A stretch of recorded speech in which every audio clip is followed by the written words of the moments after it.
बिस्मिल्लाहिर्रहमानिर्रहीम। अस्सलामु अलैकुम नाज़रीन, दीन दुनिया चैनल में आपको खुश आमदीद कहते हैं। अल्लाह ताला को हजरत आदम और हजरत हव्वा को पैदा करने की क्या जरूरत थी और इस कायनात को बनाने का क्या मकसद था, इससे खुदा को क्या हासिल होना था। हर चीज का खालिक कोई ना कोई है, तो खुदा का भी कोई खालिक होगा। और अल्लाह कौन है? नाज़रीन, ये सवाल एक हिंदू लड़के ने डॉक्टर जाकिर नाइक से किया था। इसको इस्लाम से मुतालिक चंद तहफ़्फ़ुज़ात थे। वो दर्जनों भगवानों की पूजा करता था, तो एक खुदा का तसव्वुर उसको नहीं भाया और ये सवाल लेकर आ गया। इसके नजदीक आदम और हव्वा का किस्सा भी एक अफसाना लगता था और हर एक गैर मुस्लिम की तरह इसके ज़हन में भी ये सवाल था कि खुदा को बनाया किसने। क्योंकि आप सब जानते हैं कि हिंदू अपने हाथों से मूर्तियां बनाकर इनकी पूजा करते हैं, तो इनके नजदीक ये तसव्वुर बहुत ही अजीब है कि एक चीज जिसको बनाया ही नहीं गया, मुसलमान उसको खुदा कहते हैं। इसको कभी देखा नहीं और इसके सामने झुकते हैं। तो वो जानना चाहता था कि खुदा असल में है क्या। आपको पहले उस शख्स का सवाल सुनाते हैं और फिर आपको इसका हिंदी और उर्दू में तर्जुमा करके सुनाते हैं। What is the need of Allah to create Adam and Eve and this total universe? What he will get from this? And my second question is, everything is created by someone, so even God must have been created by someone. Doctor Zakir Naik ने जवाब दिया कि अल्लाह ताला हजरत आदम और हजरत हव्वा को इसलिए पैदा किया ताकि बनी नौ इंसान की नस्ल आगे बढ़ सके। वो हम सब के आबा व अजदाद हैं। अल्लाह ताला सूरह हुजरात में फरमाता है, ऐ लोगो, हमने तुम्हें एक ही मर्द और औरत से पैदा किया और तुम्हारे खानदान और कौमें जो बनाई हैं ताकि तुम आपस में पहचाने जा सको। बेशक ज्यादा इज्जत वाला तुम में से अल्लाह के नजदीक वो है जो तुम में से ज्यादा परहेजगार है। बेशक अल्लाह सब कुछ जानने वाला खबरदार है। डॉक्टर साहब ने बताया कि अल्लाह ताला ने इंसान को इसी मकसद के लिए पैदा किया कि वो इसकी इबादत करे। अल्लाह ताला के नजदीक कोई इंसान दूसरे से बढ़कर नहीं है और हर एक को दूसरे पर तकवा की बुनियाद पर ही फौकियत हासिल है। ये दौलत, रंग, नस्ल नहीं है। हजरत आदम और हजरत हव्वा हमारे माँ बाप हैं, इसलिए मैं सबको भाई कहता हूँ। अल्लाह ताला कुरान पाक में फरमाता है कि बेशक हमने बनी आदम को इज्जत बख्शी और हमने उनको खुश्की और तरी यानी शहरों और सहराओं, समंदरों और दरियाओं में मुख्तलिफ सवारियों पर सवार किया और हमने उन्हें पाकीज़ा चीजों से रिज़्क अता किया और हमने उन्हें अक्सर मखलूकात पर जिन्हें हमने पैदा किया फजीलत देकर बरतर बना दिया। कोई भी चाहे वो इंग्लैंड में पैदा हो, अमेरिका में, भारत में या पाकिस्तान में, उसको अल्लाह ताला ने इज्जत बख्शी है। अगर आप इंसान हैं तो अल्लाह ताला ने आपको इज्जत बख्शी है, चाहे आपका नाम जाकिर हो या Shankar. Allah says, "Ya ayyuhan nas, O humankind." And Allah says in Surah Isra chapter number 17, verse number 70, "Walaqad karramna bani Adama."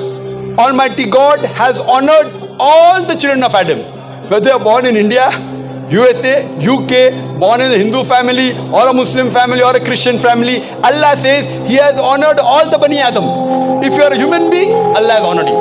Whether your name is Zakir, Abdullah, Ramu, Shankar, if you are born as a human being, Allah has honored you. Doctor Zakir Naik ने उस शख्स के सवाल की तरफ वापस आते हुए कहा कि इंसान अल्लाह ताला की सबसे बेहतरीन मखलूक है। तमाम मखलूकात जो भी हैं वो इंसानों से बढ़तर नहीं। अल्लाह ताला ने फरिश्तों को पैदा फरमाया, उनको अल्लाह ताला जो भी कहता है वो करते हैं। वो इसके हुक्म के खिलाफ जा ही नहीं सकते, उनकी अपनी कोई मर्जी नहीं है। जबकि इंसानों की अपनी मर्जी है, वो चाहे तो अल्लाह की मर्जी पर जा सकते हैं, चाहे तो खिलाफ जा सकते हैं। अगर हम अल्लाह की मर्जी पर चले गए तो जन्नत में जाएंगे, अगर खिलाफ जाएंगे तो जहन्नुम मुकद्दर होगा। कुरान पाक में लिखा है, ये अल्लाह है जिसने जिंदगी और मौत बनाई ताकि देखे कौन नेक अमाल करता है। तो ये जिंदगी एक इम्तिहान है। एक और जगह लिखा कि इंसान और जिन्नों को इबादत के लिए पैदा किया गया। तो हम अल्लाह ताला की ऐसी मखलूक है जो उसकी इबादत के लिए पैदा हुए और उसकी इबादत के इम्तिहान में ही जी रहे हैं और आखिरत में हम इनाम पाएंगे। अल्लाह ताला ने हमें मर्जी अता की है। अगर हम इस मर्जी के साथ अल्लाह ताला की इबादत करें तो फरिश्तों से बुलंद मकाम पा सकते हैं और अगर अल्लाह के खिलाफ जाएं तो शैतान की कुर्बत मुकद्दर होगा। तो ये जिंदगी हमारे लिए आखिरत का इम्तिहान है।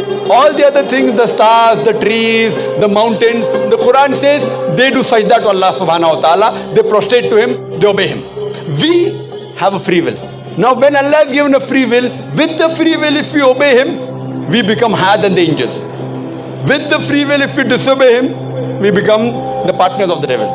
So He's created us for the test for the hereafter. Doctor Zakir Naik ने उस शख्स के सवाल के जवाब में कहा कि ये बात गलत है कि हर किसी का खालिक मौजूद है। असल में ये बात करनी चाहिए कि हर तख्लीक की गई चीज का एक खालिक होता है। खुदा की तारीफ ही यही है कि वो पैदा नहीं हुआ। जैसे ही आप कहते हैं कि खुदा को किसी ने बनाया, वो खुदा की तारीफ से खारिज हो जाता है। मिसाल के तौर पर मुझे बताएं कि अगर मेरा दोस्त जॉन किसी औलाद को जन्म देता है तो मुझे बताएं वो लड़का है या लड़की। उस शख्स ने कहा कि मैं इसके जवाब नहीं दे सकता। डॉक्टर जाकिर नाइक बोले, फिर भी कोशिश कोशिश तो करें, 50% चांस है कि आप सही होंगे। उस शख्स ने सर खुजाया और ना में सर हिला दिया। तो डॉक्टर साहब ने फिर पूछा कि एक जॉन नामी लड़का अस्पताल जाता है और औलाद को जन्म देता है, तो मुझे बताएं वो लड़का है या लड़की? उस शख्स ने बहुत सोचकर कहा कि लड़की। हॉल में लोग हंस पड़े। तो डॉक्टर साहब ने उसको शर्मिंदगी से बचाने के लिए कहा कि भाई, क्या एक मर्द किसी बच्चे को जन्म दे सकता है? वो शख्स ये बात समझ गया और सर पकड़ लिया। डॉक्टर जाकिर नाइक ने कहा कि आप सही समझे। जैसे ही आपने ये समझ लिया कि मैंने गलत सवाल किया, ऐसे ही आपने भी गलत सवाल पूछा।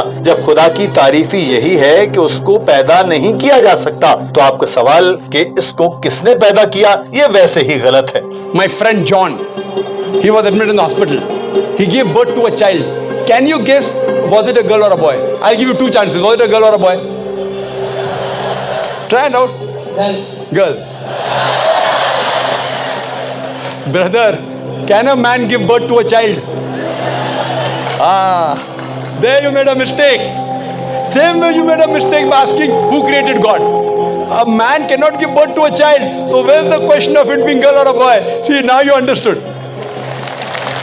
Now that's good, brother. So it was a man cannot give birth to a child. So where's the question of a girl or a boy? So when you're asking who created God, God by definition, Allah by definition is uncreated.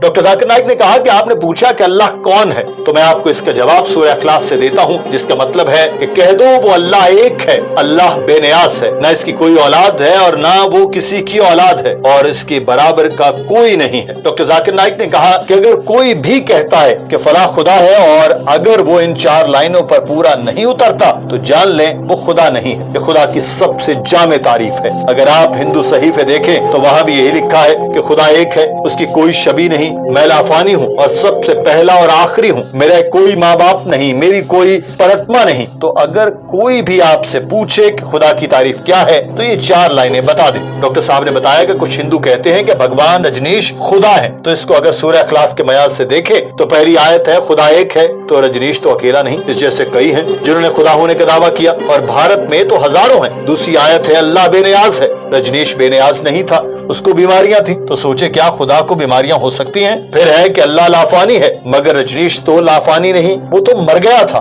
उसकी समाधि पर जाएं तो वहां लिखा है कि कभी नहीं पैदा हुआ, कभी नहीं मरा, दुनिया के दौरे पर आया और चला गया। ये भी बकवास है जिस पर कोई हिंदू भी यकीन नहीं करता। डॉक्टर साहब ने उस शख्स से कहा कि आप भी जिस भगवान की पूजा करते हैं उसको सूरह इखलास के साथ मिलाएं और देखें कि क्या आप सच्चे हैं। नाज़रीन, आज की वीडियो के बारे में आपकी राय क्या है? कमेंट सेक्शन में जरूर आगाह कीजिएगा। अपना ख्याल रखिए। अल्लाह हाफिज। अस्सलाम वालेकुम दोस्तों, वीडियो काफ़ी इंटरेस्टिंग था, बहुत कुछ सीखने को मिला। सबसे पहले सवाल ही ये था कि अल्लाह को किसने बनाया और उसने हमें इस दुनिया में क्यों भेजा और अम्मा हवा को क्यों बनाया। बहुत अच्छे अच्छे सवालात थे और इसके जवाब डॉक्टर जाकिर नाइक साहब ने बहुत अच्छी तरीके से बताया कि अम्मा हवा और आदम अलैहिस्सलाम को अल्लाह ताला ने इस दुनिया में भेजा ताकि इंसान की जेनरेशन आगे बढ़ सके, और अल्लाह ताला ने इंसानों को इज्जत से बख्शा है, लेकिन उन्हीं इंसानों को इज्जत से बख्शा है जो अल्लाह पाक के रास्ते पे अल्लाह के हुक्म पे चलते हैं।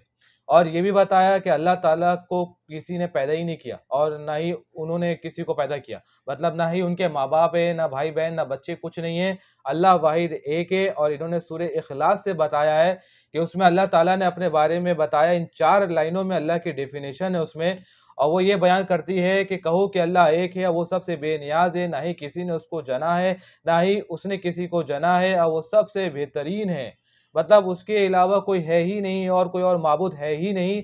और वही है जो ज़िंदगी भी देते हैं और मौत भी देते हैं। एक वक्त तक इंसान इस दुनिया में आया है, उसको अपने काम करने हैं इस दुनिया में आकर के, चाहे वो अच्छा रास्ता चुनता है या बुरा रास्ता चुनता है वो उसके ऊपर डिपेंड है। अब वो पढ़ता है तो वो अच्छी चीज़ें अगर पढ़ता है, जैसे कुरान शरीफ पढ़ता है, धर्म की किताबें पढ़ता है, तो वो अच्छी चीज़ों से सीख करके वो अच्छे रास्ते पे आता है। तो क्या होता है कि वो फरिश्ते से भी ऊंचा हो जाएगा। जब वो अच्छे अच्छे काम करेगा तब वो फरिश्ते से भी ऊपर हो जाएगा, क्योंकि वो जन्नत में जाएगा। और अगर वो गलत काम करेगा तो क्या होगा, वो जहन्नम में जाएगा, मतलब शैतान की पैरवी करेगा। बहुत अच्छी तरीके से इन्होंने चीज़ें बताई जो कि समझ में आई है। बाकी दोस्तों, इस वीडियो के बारे में आप क्या राय रखते हैं, अपनी कीमती राय हमारे कमेंट बॉक्स में ज़रूर शेयर करें, और इस वीडियो को तमाम भाइयों तक ज़रूर शेयर करें ताकि उन तक भी हक और सच की बात पहुँच सके। मिलते हैं आपसे अगली वीडियो पे, तब तक आप अपना ध्यान रखें।